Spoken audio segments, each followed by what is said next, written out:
Welcome into the Cougar Tail Gate, where BYU fandom lives. Here's your host, Cole Wissinger. Good morning, Cougar fans. An early afternoon game on the East Coast makes for a morning game here in Utah. But the good news is after last week's victory over Idaho State, the Cougs have become bowl eligible and clinched their trip to Hawaii at the end of December, specifically on Christmas Eve. If you didn't have plans before, you do now. This week they hope to keep the momentum going as we near bowl season. The women's soccer team's already in their postseason, and they continued on their run with a 4-0 victory against the Louisville Cardinals. They take on NC State in the Sweet 16 tonight at South Field. Be there. Today on the show, we're going to take a tour of Amherst, Massachusetts with longtime UMass beat reporter Matt Vautour, and look back at the Cougs' travel schedule from this year. But before we get to that, let's take a quick look at last week's Senior Day game that clinched bowl eligibility for BYU. Away from Rango, throws on the in, tipped up, picked off by Austin Lee. 20, 15, 10, 5, touchdown Austin Lee, the senior on Senior Day scores. After a slow start to the game, that pick six by the senior, Austin Lee, in his last home game at Lavelle Edwards Stadium, opened up the scoring to give BYU a 7-0 lead in the first quarter. Zach Wilson took this game to kind of shake the rust off a bit, first game back in a while, but early in the second quarter, he led a long drive, ending with the senior, Micah Simon, running it in from 12 yards out. #jet sweep to extend the Cougar lead to 14 and to give them their first offensive points. Idaho State picked up a field goal on their next drive, but the Cougars kept the offensive pedal down with two more touchdowns by Sione Finau and the senior, Talon Shumway, before the halftime whistle. They were aided on that second score by a Kyle Griffiths blocked punt. Special teams. Coming back from the break, BYU scored on their first possession with a second touchdown by senior Talon Shumway, and Idaho State would only keep the ball for one play when they got it back, long enough for Matt Struck to throw an interception to Diane Gonwolaku, another senior. I hope you guys are catching the drift of the trends of this game. The seniors had an amazing day on senior night.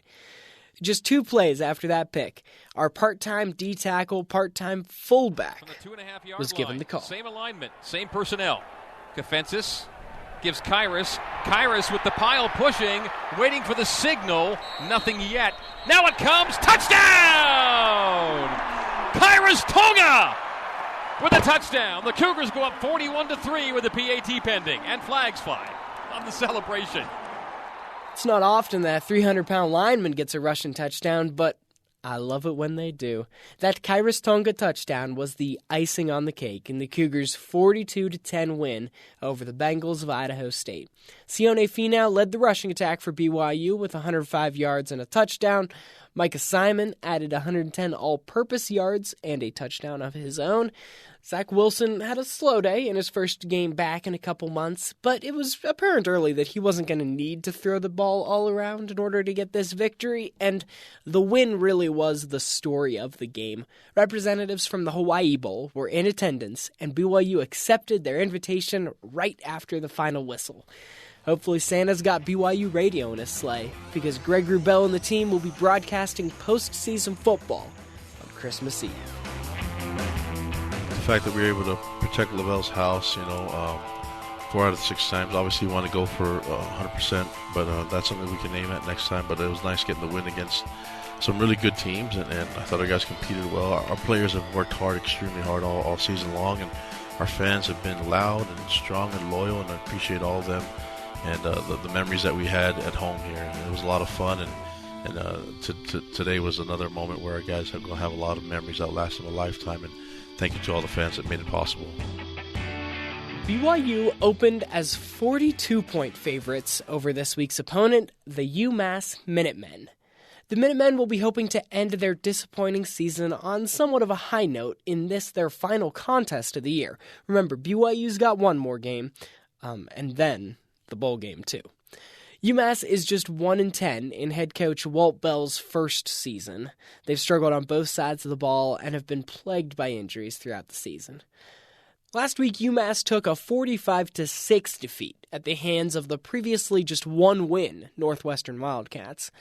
Northwestern back Evan Hull racked up 220 yards and 4 scores 7 days ago, all by himself. Bilal Ali was the man to lead the UMass rushing attack with 66 yards, and quarterback Randall West went 19-36 for 175 yards through the air. On the season, their offense is only averaging about 290 yards per game, and their defense is even worse. 553 yards a game allowed, which currently ranks dead last, 130th out of 130 in the FBS. Back on their home turf this week, they will look to get things going in a positive direction heading into next year.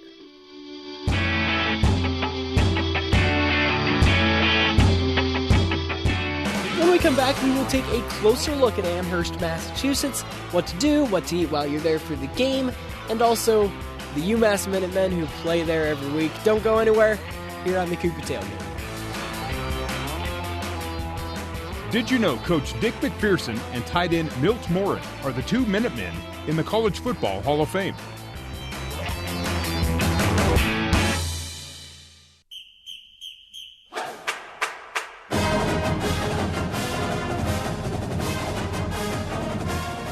The Cougars are in New England today, and that is the sound of the UMass fight song, Fight Massachusetts.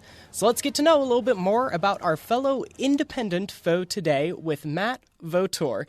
He's covered the Minutemen for 20 years, lived in New England all his life, had a pretty good past 20 years or so as a Patriots fan, I can probably say too. Welcome on to the Cougar Tail Gate, Matt. Hey, thanks for having me. So let's start with that nickname for UMass. How did they get to be the Minutemen? Well, they were the Red Men into the 70s, and they were one of the first schools to change their name away from a Native American mascot. But in truth, the Minutemen is probably the perfect mascot name for a team in Massachusetts. The Minutemen were the militia in 1775 that stood up against the British during the battles of Lexington and Concord. The line was these are farmers and craftsmen in colonial New England that would be ready to go at a minute's notice to defend the area. And so Massachusetts, certainly a cradle of American Revolution history. The Minutemen were a big part of that. They fought Lexington, Concord, Bunker Hill, kind of some of the most important battles of the American Revolution were the Minutemen. So it seems kind of perfect for the State University of Massachusetts. Bill, that we talk about the history of the team that we're playing, but you never know what kind of history you might learn when you tune into the Cougar Tail Gate. I could give you a lot of this stuff. Every field trip for every kid in Massachusetts has every kid's been on a field trip to someplace that connected to all of this. So I'm a big nerd. I could do it for hours. That's awesome. Hey, but let's focus on that UMass history. Not so great of a season this year, but they have a rich history playing college football. They were really good in the 90s and into the early 2000s. They were really good 1AA FCS program, and that it hasn't really carried over. But they did. It's funny, in 1997 under one coach, they finished the season. I think they were 2-9. Back when you only played 11 games. Mm-hmm. And the following year, in 1998, they were the surprise of 1AA football and won the Division 1AA National Championship with Mark Whipple in his first year as the head coach there. And so that really kind of changed the trajectory and the culture of UMass football, because I think people realized that they could be more in football than they'd been to that point. And so that was a significant year, and really it turned them from a program that was comfortable just being competitive in New England and the Northeast to a school that wanted a little bit more out of football. I think you can draw a direct line from that 1998 championship to them eventually moving up to the FBS in football. And so let's let's go ahead and get to that point. When do they make that transition, and what's their history been like as an FBS school going from conference to conference? An FBS school, they've struggled badly. They moved up in 2012 and had back-to-back 1-11 seasons, and they started in the Mid-American Conference where they were for 4 years, and so the MAC. At the end of that 4-year time period, it was UMass and Temple were both football-only members of the MAC. And so at the end of that 4-year period... Both of those schools play the A-10, right, in basketball? They did, yes. Yeah. So what happened was Temple ended up getting an all-sports invitation to join the American Athletic Conference. And they took it. And so all of a sudden now the MAC has an odd number of teams, and UMass is kind of a geographical outlier in the Northeast compared to most of the schools that are in Ohio and Michigan.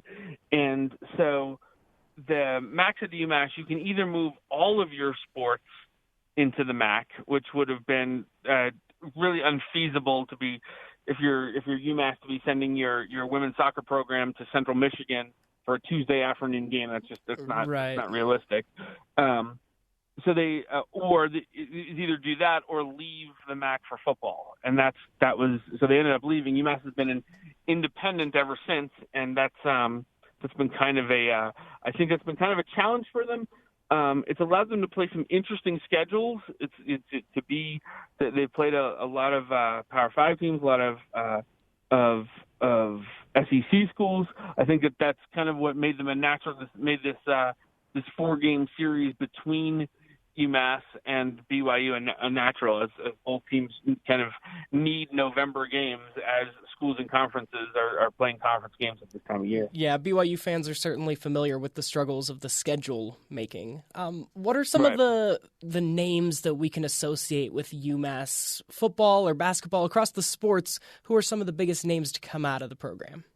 Well, for in football, right, Victor Cruz was a guy that had a short but a very noteworthy run with the Giants. Played football at UMass. Andy Isabella, who's a second-round pick rookie for the Arizona Cardinals, played at UMass. Tajay Sharp, who's on the Titans. There's a few lineman league. Elijah Wilkinson from the Broncos played at UMass. Vladimir Ducasse, who's bounced around. Was a UMass guy as well.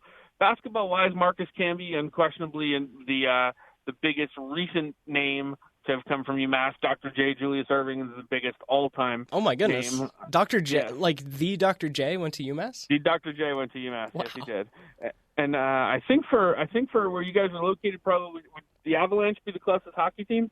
Yeah, I think so. We got a little like Salt Lake Bears. Right, but the closest NHL team. Yeah. Well, Cale Makar, who is an early Rookie of the Year candidate for the Avalanche, and who's been tremendous for the Avalanche so far, he played 2 years at UMass. He was the National Player of the Year in college last year and helped lead UMass to the championship game.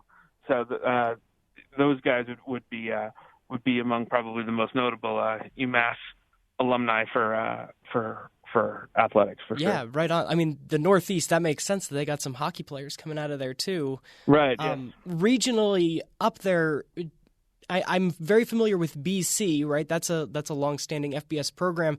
Do you guys have a rivalry there interstate, or what would you say UMass's biggest rival on the football field? It's kind of hard to say. For a long time, it was when they were an FCS program. They had a great rivalry with New Hampshire, a great rivalry with Rhode Island. They don't have a natural football rival. I think with UConn moving to independent, I think UMass and UConn are going to play every year, probably a late November game. I think that's likely to become a rivalry again. It was at one point, and UConn moved up to the FBS in, I think, 2009, maybe 2010. So they were up before, year 2000, they moved up. And I think that they were up much sooner than UMass was, and so that kind of ended that rivalry. But I think the fact that UConn is an independent, again, UMass is an independent, that's a kind of a natural schedule situation. Don't be surprised for BYU fans to see UConn on your schedule, not that far down the road, because that would make sense as well with the different independents. So I think UConn and UMass, that rivalry probably gets rekindled shortly. For all the BYU fans that are making that long trip from Provo all the way to New England to the northeast of America, tell us a little bit about Amherst. Be our tour guide for a second. What's there to see? What's there to eat? It's a college town. It's definitely a small college town. If there's a lot of BYU fans that go, they will overrun it because it's not huge.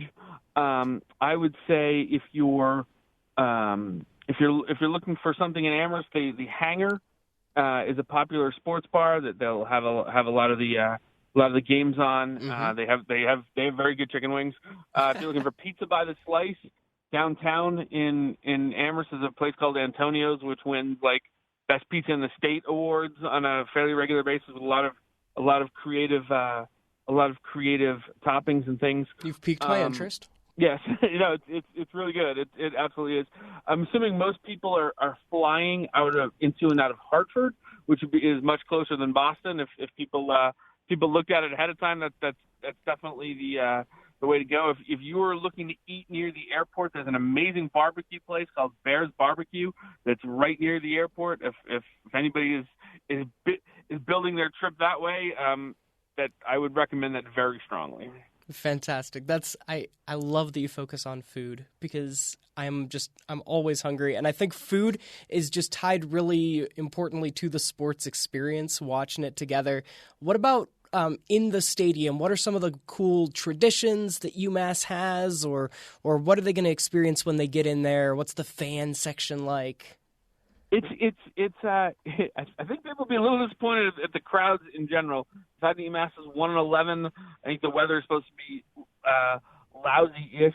You'll have some students that will have already gone home early for Thanksgiving. My guess is that'll be underwhelming at this point. The stadium has been improved in the past 5 or so years.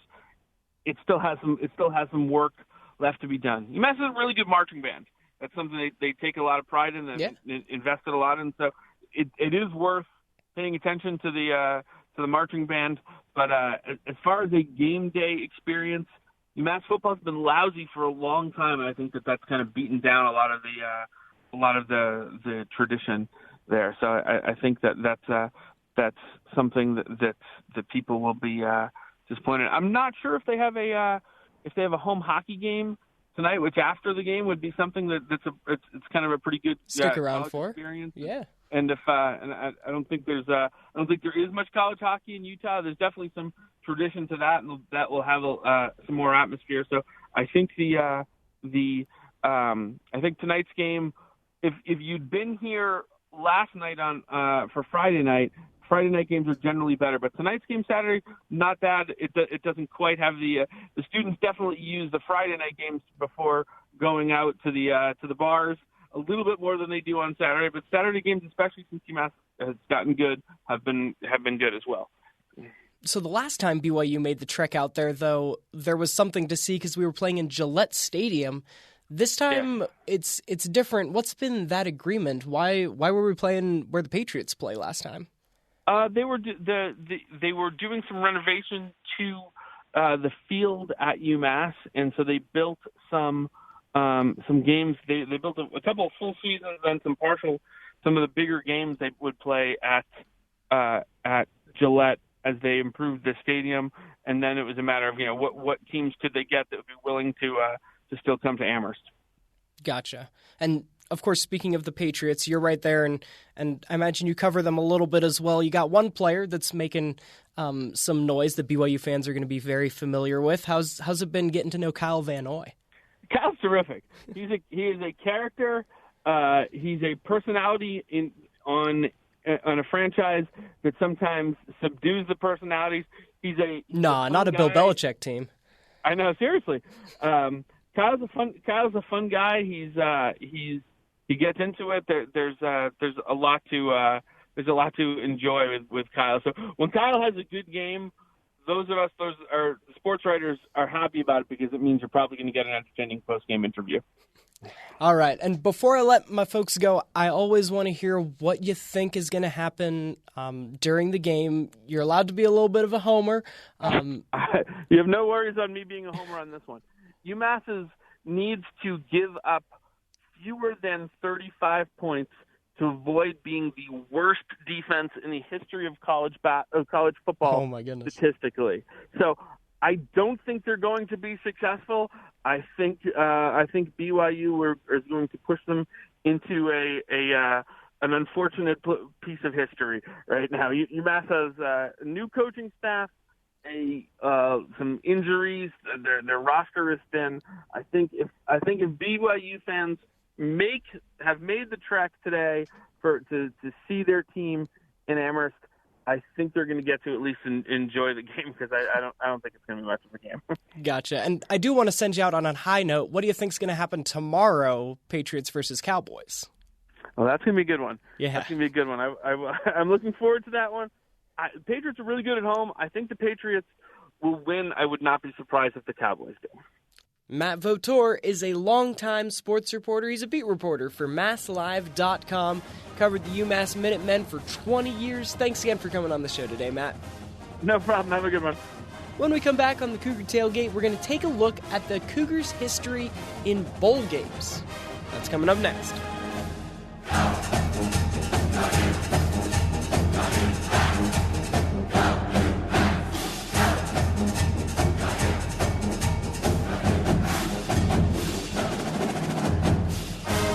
Outside football, did you know the UMass basketball team went to the Final Four in 1996, coached by John Calipari?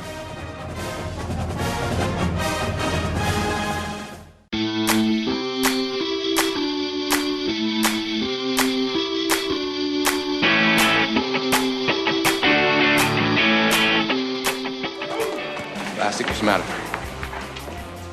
I'm eligible. Well, glad to hear that, son, but I'm already married. And BYU is eligible too. A little Remember the Titans for your morning here on the Cougar Tailgate. The Cougs are bowl eligible again. Since Bronco Mendenhall's first year coaching at BYU, they've only missed bowl season once. And that was that 2017 season that we don't really talk about anymore. Also, by happenstance, the season where BYU actually lost to UMass. So I'm kind of scared bringing it up for bringing a curse on the team. But bowl season. Let's talk about it. It's that time of the year almost. BYU is actually the first and so far only team to have accepted their bowl bid. That's because most bowls pit teams of certain conferences against one another. They got to wait for the whole season to end to make their decisions. Take, for example, the Red Box Bowl, formerly the Emerald Almonds Bowl, the Kraft Fight Hunger Bowl, the Foster Farms Bowl. It's the one in San Francisco. Anyway, this West Coast bowl game pits teams from the Pac-12 and the Big Ten, kind of like the worst version of the Rose Bowl. When BYU played there in 2013 against Washington, it was specifically the team that came in 6th in the Pac-12, or was it the Pac-10 then? Anyway, they got assigned to the Fight Hunger Bowl to play a rotating cast of independents like BYU or Navy. So how did we draw the long straw this year with a Hawaii vacation over the holidays? It's an ESPN thing, really. The question is, who will we play? Well, it's either a team from the American or Mountain West conferences. Bowl committees now have the option to pick from eligible teams in order to make for compelling matchups, or to avoid bowl rematches, or to make it easy for the fans to get there. So, since the Hawaii Rainbow Warriors are bowl eligible this year, and they're from the Mountain West, and they already have a bit of a rivalry with BYU, smart people are assuming that BYU will pretty much have a road game ahead of them on Christmas Eve. It's the only game on the bowl schedule, actually, the day before Christmas. Turns out not even the Holiday Bowl, which I guess I thought was named after, the holidays would be played close to the holiday. But it's not. It's sometime in that nebulous area between Christmas and New Year's. And BYU would know, too. The Holiday Bowl was pretty much invented to give BYU a bowl game. Technically it was the West Coast Conference that needed an official bowl tie-in, but the WCC was owned by BYU the first 7 years of the Holiday Bowl's existence. In fact, BYU hasn't been to San Diego for that game at least, since 1993. Coincidentally, that was the year after the last time we were in Hawaii for a bowl. See how things all come together. Anyway, it's been 26 years since before any of the guys even on our old roster were born, since BYU has been in the Hawai'i Bowl, and yet we still have more than twice as many appearances in that bowl than the next most frequent team. BYU's been to the Hawai'i Bowl 11 times. Texas has actually trekked over there 5 times. Now, I said BYU hasn't been to San Diego for that game specifically since 93 because, well, BYU plays in San Diego next week, but there's also been another bowl in that city for a few years. BYU was in the Poinsettia Bowl, a couple times during its short 12-year run. They were 2-0, beating the de facto home team, San Diego State, once. That's good juju going on for next week. And then in the final game before they packed up the bowl and put it back in the cupboard, BYU beat Wyoming 24-21. BYU's bowl history is just all over the place. That's what comes with independence, similar to how the regular season schedule has been all over the place too. BYU's in the Northeast today, and they've been in Florida in the far Southeast. They've got a game on their schedule in Southern California in the Southwest. So it got us thinking, which college football team racked up the most frequent flyer miles this year? Producer Terry South has the answer, and he will join me on the show when we come back. I'm Cole Wissinger. You're listening to the Cougar Tail Gate on BYU Radio. Did you know the Minutemen have produced some great pass catchers over the years? Andy Isabella was drafted in the second round last year, and Victor Cruz was a Pro Bowler who went undrafted in 2010.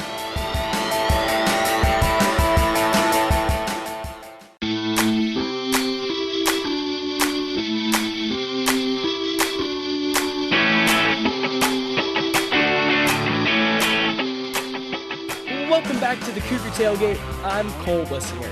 The Cougs are in Massachusetts as we speak, actually in the northeasternmost point of the college football map. Amherst, Massachusetts is the furthest in that upper right corner of the United States as you can get. And the Cougars are there. They were also in South Florida. They've got a game against San Diego. They played Washington, but technically Washington came here. We were almost, if it was an away game in Washington and in Seattle this year, we would have been in the 4 corners of the United States. Even with those 3 that we had, that is a lot of travel for one team in 1 year, which got producer Terry and me thinking, which team has traveled the most this season? This, according to the website that I have here, Hawaii. Hawaii has traveled the most. Now, if you go look at their schedule, I was doing this a few minutes ago here. Here we go. They played at Washington, Nevada, Boise State, New Mexico, UNLV. It's all the West Coast. It's all over. Well, New Mexico is kind of a reach, but everything else is Nevada West. Yes. But still, they've traveled 28,000 miles. Because everything they do, there's that jump from Hawaii to California, obviously, that length of, which is like, 4 hours or 2 or 3 hours? I don't know how long it is. And a couple time zones. And there's multiple time zones, so they have to cover all that distance every time they go to do anything. You have that huge distance of water before you hit land. So I guess there's that just adds to their total every year. And these are all student athletes that have to travel back to Hawaii. Right. Show up to class. Student athletes. Monday. No, they have their Nevada and Boise State games are both on the road in back-to-back weeks, if I remember right. Yes, they are. And I kind of wondered if they would just stay and then just do some online classes that week. Probably not. They probably go back not. home. But yeah, you're basically It'd that save whole on week you're traveling. The airfare. Yeah. You'd think they'd, I guess you work the schedule, whatever the schedule is, but that's, I don't know. Scheduling in college football is one of our favorite things to talk about. That would be a downside for me if Hawaii was an option for college. You're like, really? I don't know. Travel-wise, it'd be kind of a pain. Yeah. But as far as continental United States teams, it seems like BYU's been all over the place. Yes, they have. They've, as we talked about, they played, Tennessee, and then Toledo. That's Ohio, Florida, Logan. I mean, Yeah, had to get on a bus all the Logan. way. But, I mean, some of these other ones, it is far away. And, that comes with independence because you're trying to fill a schedule and you're trying to reach out and get in many different markets, too, because they want to try to recruit different areas of the country, too, so they want to have exposure there. It's other independent teams, too, that I think are probably at the top of this list. Yeah, so number 2 is Army. An independent. The Army Black Knights. They're 20,000 miles for the season so far. Which is actually close to Hawaii. Yeah, well, Hawaii is 28, so it's 8,000 miles difference, but yeah, pretty close. Army has played at Michigan. Where's Army located? West Point. Okay. In Maryland? Well, East Coast, so East Coast. Yes. They played at Michigan, at Texas San Antonio, let's see, at Western Kentucky University, so Kentucky. Mm-hmm. Some of them I'm trying to decipher the abbreviation. I'm not sure what this one was. San Jose State, that's a long one for them to fly cross country there. Air Force, so clear out to Colorado. They played UMass. Okay. Did you see the final on that game? Yeah. 63-7. Something to look forward to. Yay! They are going to play at Hawaii, and that'll so maybe Army will take the lead as they fly from the East Coast to Hawaii to play a football game, and then back. The third team was San Jose State, going from California. They are 16,000 miles on the season. Okay, so they played Arkansas, Air Force, Nevada. At Army, so that's cross-country there. Mm-hmm. And then at Hawaii, so you got that long trip to Hawaii so far there. So BYU's looking pretty good, considering the teams that are traveling to Hawaii on that list. The fact that we haven't had that bolstering ourselves. Now, when we do the calculations for how much you travel, including a bowl game, BYU might actually, jump up to second place because turns out we're going to Hawaii. Now, Hawaii during the season, I bet you a Hawai'i Bowl game is a better proposition for a school, rather, because during the season you have to show up, play the game, and then fly home. Mm-hmm. And go back to class. Whereas during the bowl game, you're able to show up. There's a whole week. It's kind of fun. You can hang out at the beach maybe a day or two. Whereas with the when you're there during the football season, it's more a condensed schedule. When it's the bowl game, travel can be fun, which is honestly, anytime I travel, it's normal. It's business or pleasure. It's always been pleasure. I've never actually had to travel for business like these young college athletes having to go all over the place. Yeah, people complain about having to work in Hawaii. And you're like, come on. You get to go to Hawaii. You get to go to Hawaii. The third team on the list is New Mexico State. They have 15,950, and then BYU is the fifth team on the all-travel list, who has the best or the most mileage this year. Now, the other interesting thing that I would be curious about is how do you fare win-loss-wise when you have to go on the road that often? Now, is it just a coincidence that a lot of these teams are not great? I mean, we just mentioned New Mexico State that just picked up their very first win on the season. Right. And that was at home. And they've been basically, to my recollection, bad my entire life. So this is nothing new. It's nothing that the schedule is unduly burdening them with. No. And the Army has years where they're better than most or better than their past years. They're always kind of sometimes they're down, sometimes they're up. Hawaii has good years, bad years. They had that year they went to the BCS. They had a BCS game. And it's the Cole Brennan times. Right. Those were nice. They, of course, went and got smacked around in that game. But, they had a good season. San Jose State hasn't really been a real contender and world beater in the Mountain West there. But, yeah, so you got Army, BYU, and New Mexico State, all independents who are having to fly all over the place to find opponents, so that's adding up the mileage for them. And then several Mountain West teams. Probably just because that conference is spread out. I imagine as we scroll to the bottom, we're going to see the SEC. Yeah, because they're all packed down there and they never leave. Right there. They never. You see all their road games, it's just conference. Everyone comes to them. Everyone comes into their stadium. Like USC only has 9,000 miles for the season. So, not bad. And that's with the Pac-12 South schedule going against them even. Right.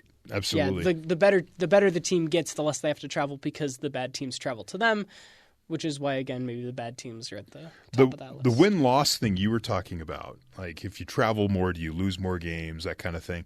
In the NFL, if they start crossing time zones, so if you have if you have an East Coast team who plays an early West Coast game, yes, then their body clocks, the theory is your body clock is off, and so you're not ready to play at that point. Because normal games in the NFL start at 1 o'clock Eastern, but that's 10 o'clock Pacific. Yeah. So if you left, I mean, that's their job, so they don't have to worry about going to class on Friday, but they travel out with enough time to kind of get acclimated, I would imagine. So it's the travel where you cross, so basically East Coast to West Coast. So if the Giants come play the 49ers or something, there's going to be maybe some body clock issue where the Giants aren't ready to play. But, I mean, the Giants haven't been ready to play for quite a while. So also, just being on a plane for that long takes it out of me. Right. I go back to the East Coast because that's where my parents are at. I'll be going there next weekend for Thanksgiving. And I don't enjoy being on a plane. They've gotten more comfortable. There's better selection to watch. I don't have to watch film on my long flights as football players might. I just watch whatever movie they load up into that back of the person in front of me's headrest. Yeah, now they're getting to the point where there's like 50 movies in there that you can pick from. You can live stream DirecTV. Right. You can do all kinds of stuff. Yeah. I remember, Wimbledon, I was on a plane from Los Angeles during Wimbledon, which is early in the morning for us because time zones, again, that happens in England. Yes. We woke up early to get on the plane. Wimbledon started, so we started watching it at the airport, watched it while we were on the plane, watched it in the airport when we got there.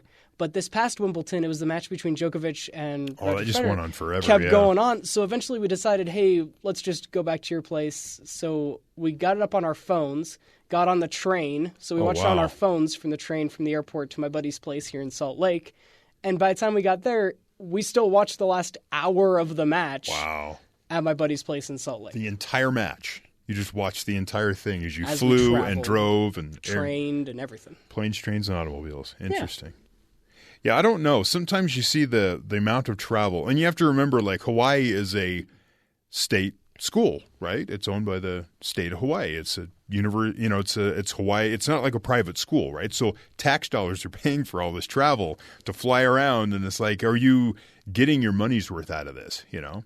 And maybe they are. I don't know. They've had that, especially in that state. They've had a lot of state financial issues, especially with the universities and stuff when it comes to money. Right. And funding a football program that has to fly that much, or a basketball, or any of these programs, is something they have to consider. Because we've been talking about BYU going all the way to Massachusetts, or going all the way to Florida. We also had that game where they got on a bus and drove to Logan. 2 hours to Logan. Or I guess they played, like, next year they'll drive to Utah to start the season, right? So I mean, those games are much easier on the budget when it comes to miles traveled. So it is kind of interesting when you end up playing like UMass or one of those types of teams, because you usually don't cross the country to play that often.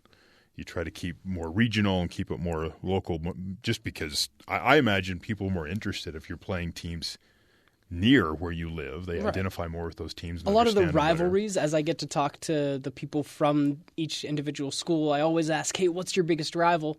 And a lot of them even have nicknames for it based on whatever road you travel to get there. Oh, right. I remember when we were playing Toledo, their biggest rival was Bowling Green.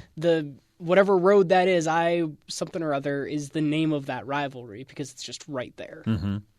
And that makes sense. You're going to have more because you're recruiting against them and that kind of thing. But I don't know. This is they've played. This is the third game they played against UMass. Yes, because UMass came to Provo and then they went to BYU. Went there. Now we're going there again. I guess they come back at some point. Maybe that's how schedules normally work out. So that's interesting. I don't know. It's that's a lot. BYU having 15,000 miles. Since the beginning of August, right? Or the end of August. That's when the season started. That's a lot of mileage to put on. They're frequent flyers. Who gets all those miles? The players don't, do they? Well, the school for the next time they schedule those games. Oh, I guess you're right. Players can't get that benefit, right? They'd have an NCAA problem. Nope, not going there. That's a good place as any to end this little conversation. Thanks again, Terry, for coming with a little preparation. Someone else did the math for us, but we found the website where it tells us how far every college football team has traveled this year. When we come back here on the Cougar Tailgate, we'll wrap things up and get you ready for BYU UMass. Stay right there. Did you know UMass has appeared in 3 FCS National Championship games, winning the title in 1998?